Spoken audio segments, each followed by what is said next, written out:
할렐루야, 11월 15일 수요일 새벽 기도회에 나오신 하늘 가족 여러분 환영합니다. 우리 사도신경 하심으로 우리의 신앙을 고백하겠습니다. 전능하사 천지를 만드신 하나님 아버지를 내가 믿사오며 그 외아들 우리 주 예수 그리스도를 믿사오니 이는 성령으로 잉태하사 동정녀 마리아에게 나시고 본디오 빌라도에게 고난을 받으사 십자가에 못 박혀 죽으시고 장사한 지 사흘 만에 죽은 자 가운데서 다시 살아나시며 하늘에 오르사 전능하신 하나님 우편에 앉아 계시다가 저리로서 산자와 죽은 자를 심판하러 오시리라. 성령을 믿사오며 거룩한 공회와 성도가 서로 교통하는 것과 죄를 사하여 주시는 것과 몸이 다시 사는 것과 영원히 사는 것을 믿사옵나이다. 아멘. 찬송가 428장 내 영혼의 햇빛비치니 함께 찬양드리겠습니다. 찬송가 428장입니다. 찬송가 428장 내 영혼의 햇빛 비치니 함께 찬양드리겠습니다.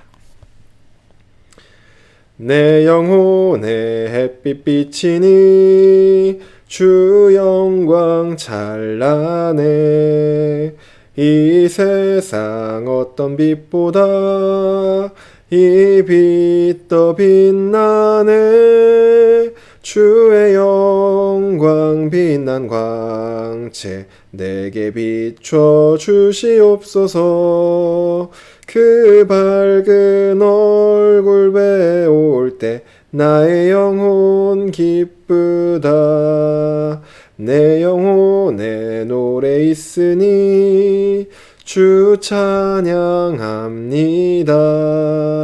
주 귀를 기울이시사 다 듣고 계시네.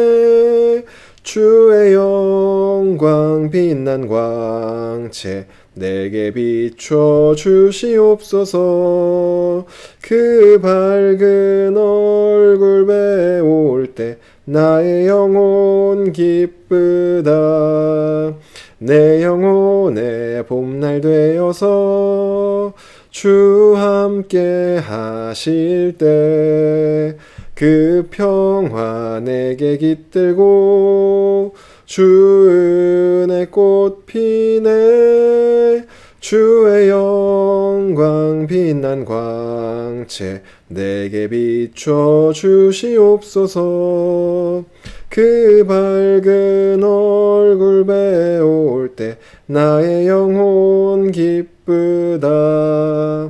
내 영혼에 희락이 있고 큰 소망 넘치네. 주 예수 복을 주시고 또 내려주시네. 주의 영광 빛난 광채 내게 비춰 주시옵소서. 그 밝은 얼굴 배울 때 나의 영혼 기쁘다. 아멘. 오늘 아침 우리에게 주신 하나님 말씀 욥기 11장입니다. 오늘 아침 우리에게 주신 하나님 말씀 욥기 11장 1절에서 20절까지 말씀입니다. 제가 가지고 있는 성경 구약 성경 771쪽에 있습니다. 욥기 11장 1절에서 20절까지 말씀입니다. 다 찾으신 줄로 알고 우리 한 목소리로 오늘 아침 우리에게 주신 말씀 함께 읽겠습니다. 1절입니다. 나아마 사람 소발이 대답하여 이르되 말이 많으니 어찌 대답이 없으랴. 말이 많은 사람이 어찌 의롭다함을 얻겠느냐. 내 자랑하는 말이 어떻게 사람으로 잠잠하게 하겠으며 내게 비웃으면 어찌 너를 부끄럽게 할 사람이 없겠느냐.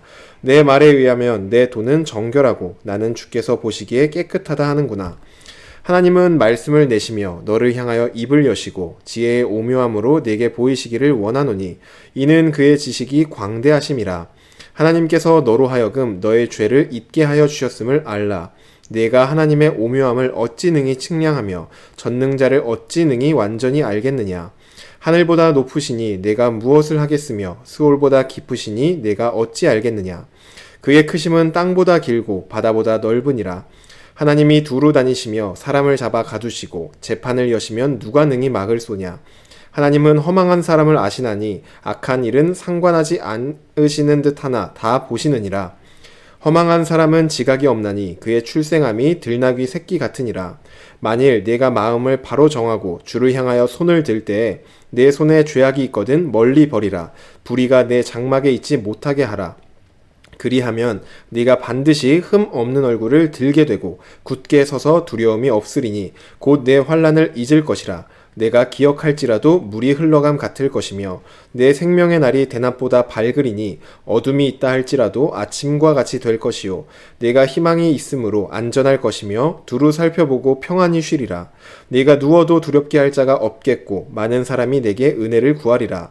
그러나 악한 자들은 눈이 어두워서 도망갈 곳을 찾지 못하리니 그들의 희망은 숨을 거두는 것이니라. 아멘. 기도드리겠습니다. 사랑의 하나님, 감사합니다. 오늘 이 아침도 주님 앞에 나와 하나님을 예배할 수 있도록 인도해 주시니 감사를 드립니다. 하나님, 주님께서 오늘 하루를 우리에게 주셨으니 주님께서 주신 이 은혜의 하루를 하나님 앞에 온전히 올려드리길 원합니다. 하나님을 예배하는 하루가 되길 원하고 주님의 말씀을 듣고 그 말씀에 순종하며 주님의 기쁨 되는 하루가 되기를 원합니다. 주님, 우리의 예배를 받아주시고 우리에게 말씀하여 주셔서 우리가 그 말씀대로 살아갈 수 있도록 주여 인도하여 주시옵소서. 주님의 말씀을 듣고 그 말씀을 따르는 것만이 우리 안에 기쁨 되게 하여 주시고 그로 인하여 주님의 기쁨 되는 우리가 될 수 있도록 우리를 붙들어 주시옵소서. 감사드리며 예수님의 이름으로 기도드립니다. 아멘. 할렐루야. 오늘 우리 함께 읽은 욥기 11장 1절에서 20절 말씀으로 하나님 말씀 함께 나누고자 합니다. 네, 오늘 본문인 11장 말씀은 욥의 세 번째 친구인 나아마 사람 소발의 말입니다. 소발은 앞선 친구들이었던 엘리바스와 빌닷의 말을 또 욥의 엘리바스와 빌닷의 말을 들었고 또 욥의 대답도 들었습니다. 그리고 그는 이제 오늘 이 11장에서 욥에게 말하기 시작합니다. 2절부터 4절 말씀입니다.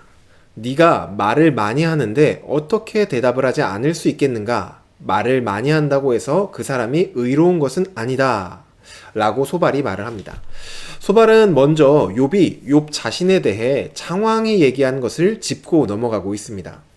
욥 당신은 지금 말을 많이 한다고 해서 너가 의롭게 되는 것이 아닙니다. 라고 지금 말을 하고 있습니다. 그리고 다시 한번 욥을 지적합니다. 네가 아무리 너 자신을 의롭다고 말해도 그것이 어떻게 우리를 잠잠하게 만들고 네가 우리를 비웃는다고 해서 우리가 너에게 할 말이 없겠느냐라고 말합니다. 욥이 많은 말을 하고 또 친구들의 조언을 듣고 그 조언을 비웃었지만 그렇다고 욥 당신이 옳은 것이 아닙니다 라고 지금 소발이 말을 하고 있는 것이죠. 4절에서 욥 너의 말에 의하면 너의 길은 정결하고 너는 하나님께서 보시기에 깨끗하다고 말을 하는구나 라고 말을 합니다. 소발은 어떤 사람이었냐면 하나님께서 불의한 자, 악을 행한 자에게는 반드시 벌을 주시는 분으로 확신하고 있는 사람이었습니다. 그런 그의 눈에 하나님께 벌을 받고 있는, 하나님께 고난을 당하고 있는 이 욥은 이미 하나님께 범죄한 사람이었습니다. 하지만 소발이 욥을 볼 때 욥 스스로 의롭다고 말하고 있는 상황이었던 것이죠. 그래서 소발은 욥의 정신을 차리게 하려고 하는 것입니다. 5에서 6절 말씀입니다.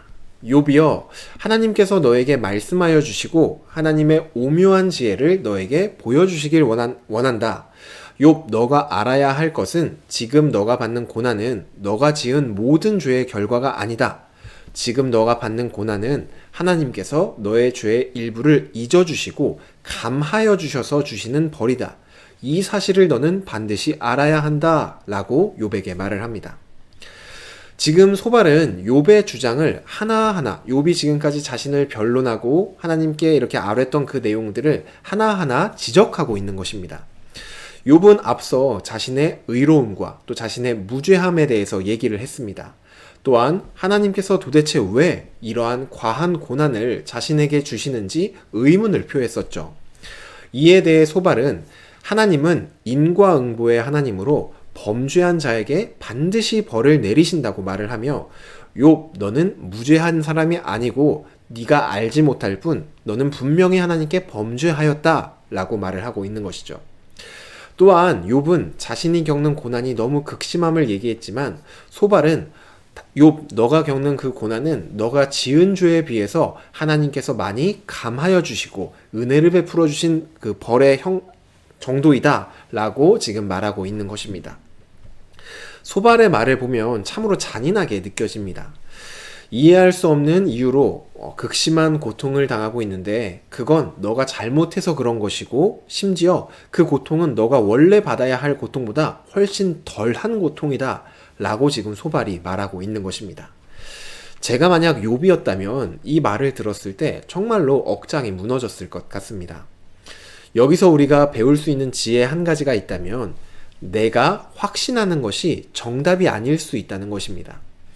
소발은 욥이 고난을 당하는 이유가 하나님께 욥이 범죄하였기 때문이라고 확신하였습니다. 왜냐하면 소발이 확신했던 하나님은 범죄한 자에게 반드시 벌을 주시는 분이시다 라는 것이 그에게는 너무나 당연한 사실이었기 때문입니다. 하지만 우리는 욥기 1장과 2장을 읽으면서 욥이 현재 당하고 있는 고난이 욥의 범죄함 때문이 아니라는 것을 너무나 잘 알고 있죠.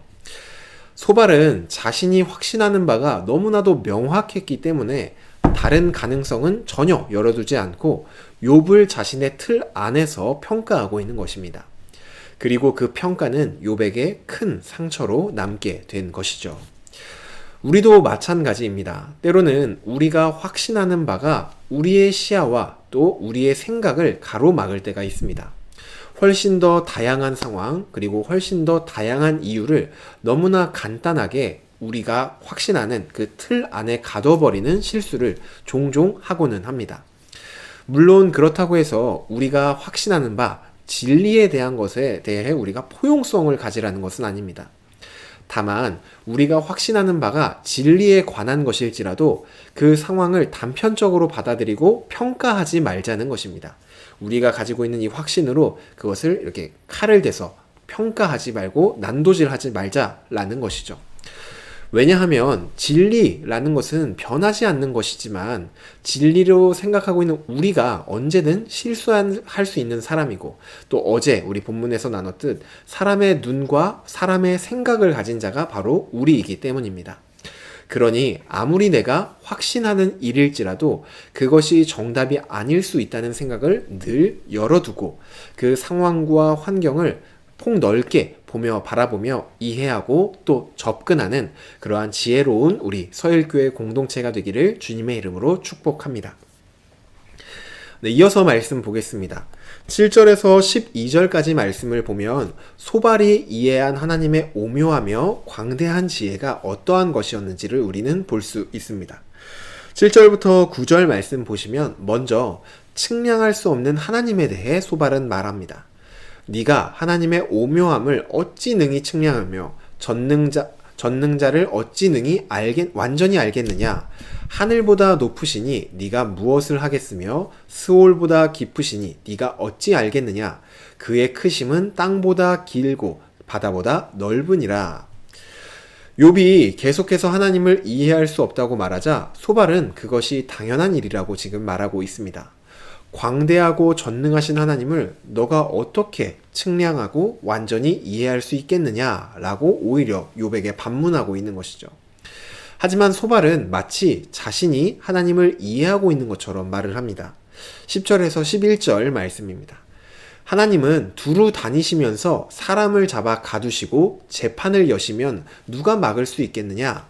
하나님은 허망한 사람, 미련한 사람을 모두 아시며 악한 일 하는 자를 내버려 두시는 듯 하나 다 보고 계신다. 이렇게 말을 합니다. 소발이 이해했던 하나님의 오묘한 지혜와 광대하심과 전능하심은 하나님께서 모든 범죄한 자를 알고 계시며 그를 가만 내버려 두는 것이 아니라 심판하실 거고 그리고 그 심판하실 때 누구도 막을 수 없다는 것, 이것이 하나님의 광대한 지혜와 그 전능하심이었습니다. 욥에게 적용을 해보면 욥이 하나님께서 도대체 왜 그러시는지 이해할 수 없지만 하나님께서는 모든 죄를 아시는 분이기 때문에 욥은 자신의 죄를 깨닫지 못할지라도 분명히 하나님께 범죄하였다는 것입니다. 이것이 바로 소발이 주장하는 내용이죠. 여기서도 우리는 소발이 가진 확신의 틀이 얼마나 잘못 적용되고 있는지를 볼 수 있습니다. 하지만 여기서 소발이 이렇게 말을 하는 목적은 욥을 정죄하기 위한 것만은 아닙니다. 욥이 이 사실을 깨닫고 내가 사실은 범죄하였었구나 라는 이 사실을 깨닫고 하나님 앞에 회개하여서 그 모든 것들을 회복하길 원하는 마음으로 소발은 지금 욥에게 이러한 말들을 했던 것이죠. 그래서 소발은 12절에 허망한 사람은 지각이 없나니 그의 출생함이 들나귀 새끼 같으니라 라고 말을 합니다. 이 말이 어떠한 의미냐면은 허망한 사람이 지각을 갖고 자신의 허망함을 깨닫는 것이 얼마나 어려운 일인지 들나귀가 사람을 낳는 것 같이 불가능한 일이다 라고 말하는 말이 바로 12절 말씀입니다. 하지만 이 말을 하는 것이 욥 당신은 그런 허망한 사람이 아니기 때문에 회개할 수 있습니다. 그러니 회개를 하십시오 라고 말을 하고 있는 것이죠. 그리고 이렇게 이어서 말을 합니다. 13절에서 14절 말씀 보시면 만일 네가 마음을 바로 정하고 주를 향하여 손을 들 때 너의 손에 죄악이 있거든 멀리 버리라. 불의가 네 장막에 있지 못하게 하라. 이렇게 말을 합니다. 소발이 지금 욥에게 제시하는 두 가지는 첫째로 주를 향하여 손을 드는 기도를 하는 것이며 둘째로 죄악과 불의를 멀리하는 회개입니다. 비록 욥을 향한 소발의 말은 틀린 말이 아닐지라도 틀린 말일지라도 욥의 상황에 지금 소발의 말 자체는 틀린 말일지라도 소발의 말 자체는 지금 맞는 말입니다. 우리는 언제나 하나님을 향하여 손을 들고 우리의 연약함과 우리의 범죄함을 고백해야 합니다. 그리고 또한 고백을 할 뿐만 아니라 실제 우리 삶에서도 불의와 죄악을 멀리하는 그러한 회개의 삶을 살아내야 합니다. 맞는 말을 할 때는 우리에게 적용을 해야 하죠. 하지만 이 소발의 맞는 말은 욥에게는 틀린 말이었습니다. 왜냐하면 지금 욥은 지금까지 이 11장에 오는 데까지 계속해서 여전히 하나님께 기도를 하고 있었던 사람이었죠. 또한 그는 평생을 죄악과 불의를 멀리하며 하나님을 경외하기를 애써온 사람이었습니다. 그렇기에 소발의 말 자체는 맞는 말일지라도 욥에게는 틀린 말이 되는 것이죠. 다시 한번 우리는 나의 확신과 정답은 다를 수 있다는 것을 여기서도 보게 됩니다. 네, 이제 소발은 마지막으로 욥이 하나님께 진정으로 회개를 하였을 때 그가 하나님께 받을 복이 무엇인지에 대해서 말을 해줍니다.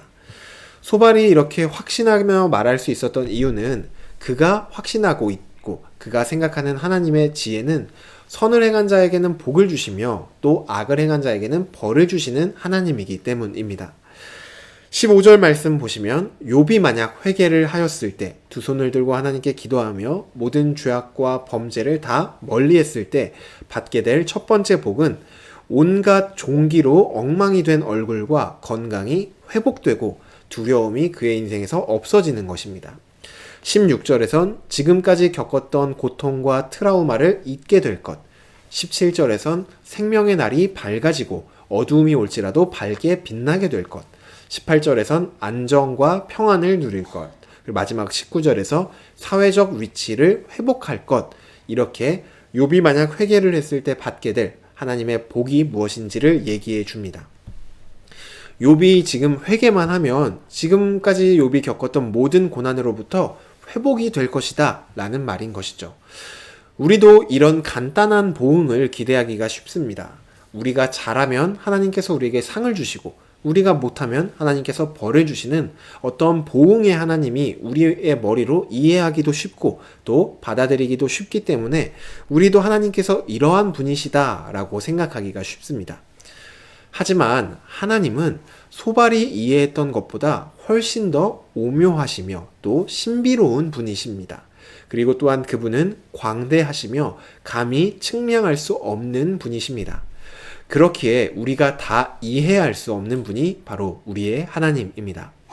하늘가족 여러분, 하나님의 이해할 수 없는 일하심을 경험할 때 우리가 해야 할 것은 하나님을 완벽히 이해하고 또 그분을 분석하는 것이 아닙니다. 왜 하나님께서 이런 일을 하시는 거지? 분석하고 찾아내는 것이 아닙니다. 비록 완전히 우리가 이해할 수는 없지만 이미 우리에게 알려주신 하나님을 신뢰하며 또 겸손히 기다리는 것, 이것이 우리가 이해할 수 없는 중에 해야 할 일들입니다. 하나님은 말씀을 통해 하나님의 신실하심을 우리에게 알려주셨습니다. 그리고 하나님의 공의로우심도 알려주셨고 하나님의 자비로우심도 우리에게 알려주셨습니다. 우리가 인생을 살아가다가 도무지 이해할 수 없는 일을 만났을 때 우리가 하나님이 왜 이렇게 하시는지 이해할 수 없을지라도 그때 하나님을 신뢰할 수 있는 모든 것들을 이미 우리에게 알려주신 것이죠. 그러니 우리 인생 가운데 찾아오는 이해할 수 없는 수많은 일들 앞에서 이미 알려주신 하나님을 묵상하는 우리 모두가 되기를 간절히 소망합니다. 그리고 그 앞에 우리가 묵상한 하나님 앞에 겸손히 엎드려 기다리는 우리 모두가 되기를 주님의 이름으로 축복합니다. 때로는 그것이 힘들 수 있습니다. 하나님께서 침묵하시는 것 같고 뭔가 변하지 않고 또 이해되지 않는 그러한 상황이 너무나 우리를 힘들게 할 수 있습니다. 하지만 그럼에도 우리 하나님이 어떠한 분이신지를 십자가를 통해 다시 한번 생각하시며 끝까지 인내하며 견뎌내는 저와 여러분이 되기를 주님의 이름으로 축복합니다. 주신 말씀 놓고 기도드리겠습니다. 사랑의 하나님, 감사합니다. 하나님의 지혜로우심과 하나님의 놀라우심, 하나님의 신비로우심, 측량하지 못할 분이시고 또 하나님은 전능하시고 전지하신 분이심을 고백합니다. 이러한 하나님의 계획과 일들 가운데 때로는 우리가 우리의 머리와 또 우리의 생각으로 이해하지 못할 일들을 경험하곤 합니다. 하나님, 그때 우리가 하나님을 이해하려고 애쓰거나 하나님을 분석하려고 하는 것이 아니라 하나님께서 이미 우리에게 알려주신 하나님의 신실하심, 하나님의 공의로우심, 하나님의 자비하심 앞에 엎드려 겸손히 하나님을 기다리는 우리가 될 수 있도록 인도하여 주시옵소서. 그리하여 이해되지 않음 가운데서도 하나님의 그 신실하심만을 의지하여 그 모든 순간을 이겨내는 우리 모두가 될 수 있도록 주님 인도하여 주시옵소서. 또한 주님, 오늘 말씀을 통하여 우리에게 한 가지 지혜를 깨닫게 하여 주셨습니다. 우리는 사람의 눈과 사람의 생각으로 우리가 가지고 있는 확신이라는 그 판단의 틀 안에 모든 것을 바라볼 때가 있습니다.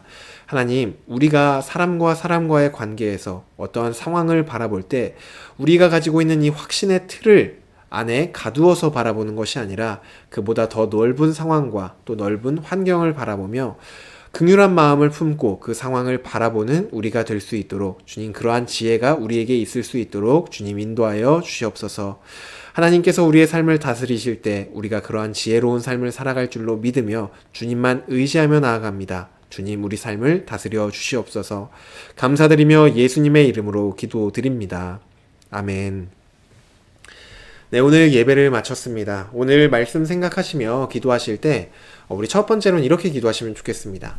하나님, 우리가 언제 어디서나 누구를 대할 때나 우리가 확신하는 틀로 그들을, 그 상황을, 그 생각을 제한하지 않게 하여 주시고 우리의 틀을 열어서 하나님의 뜻과 또 하나님의 마음을 생각하는 우리가 되게 하여 주시옵소서라고 말씀 생각하시며 기도하시길 바랍니다. 또한 두 번째로 기도하실 때는 하나님, 우리 인생 가운데 이해가 되지 않는 일들이 일어날 때 우리가 이해할 수 없는 것들을 붙잡고 있는 것이 아니라 우리에게 이미 알려주신 신실하신 하나님, 은혜와 자비가 넘치는 하나님을 붙잡는 우리가 될 수 있도록 하여 주시옵소서, 이렇게 기도하시기를 바랍니다. 또한 오늘도 우리 선교팀과 또 선교의 모든 사역들을 위해서 기도해 주시기를 바랍니다. 감사로는 어제 모든 일정 주님의 은혜 가운데 잘 마무리하게 하여 주신 것을 감사드리며 또한 오늘 있을 모든 일정들과 또 모든 사역들 가운데서도 여전히 하나님께서 함께 하여 주시고 건강 지켜주시고 그 걸음걸음마다 지켜달라고 하나님께 함께 기도하며 선교에 동참하는 저와 여러분 되시기를 간절히 소망합니다. 네, 오늘 하루도 신실하신 주님의 말씀 붙잡고 이해되지 않는 일이 있을지라도 알려주신 하나님을 붙잡고 나아가는, 그리고 그렇게 승리하는 저와 여러분 되기를 간절히 소망합니다.